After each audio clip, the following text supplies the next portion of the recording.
যুক্তরাজ্যের সরকারের অর্থ মন্ত্রণালয়ের অধীন সিটি মিনিস্টারের পদ থেকে গত জানুয়ারিতে পদত্যাগ করেন শেখ হাসিনার ভাগ্নি টিউলিপ সিদ্দিক।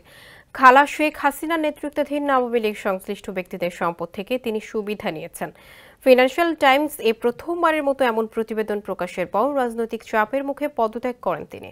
তবে কোনো ধরনের অনিয়ম বা দুর্নীতির কথা অস্বীকার করে আসছেন টিউলিপ। এরই মধ্যে জানা গেল তার বাংলাদেশি নাগরিকত্ব রয়েছে। দুর্নীতি দমন কমিশন দুদকের আইনজীবী যুক্তরাজ্য ভিত্তিক সংবাদ মাধ্যম ফিনান্সিয়াল টাইমসকে এই তথ্য জানিয়েছে।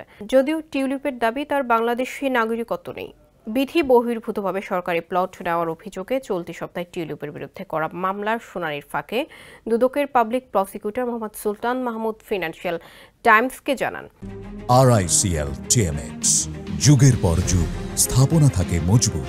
যুক্তরাজ্যের ক্ষমতাসীন লেবার পার্টির এমপি টিউলিপ একজন প্রাপ্তবয়স্ক ব্যক্তি হিসেবে বাংলাদেশি পাসপোর্ট ও পরিচয়পত্র গ্রহণ করেছেন এবং ভোটার হিসেবে নিবন্ধিত হয়েছেন।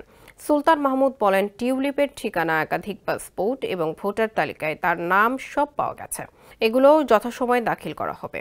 বাংলাদেশে সংশ্লিষ্ট কয়েকটি দপ্তর বা সংস্থার সঙ্গে যোগাযোগ করেছে ফিনান্সিয়াল টাইমস। তাদের কাছেও এসব কাগজপত্রের অনুলিপি আছে বলে তারা নিশ্চিত করেছেন। তবে এই বিচারকে হয়রানি ও প্রহসনমূলক বলে দাবি করে আসছেন টিউলিপ।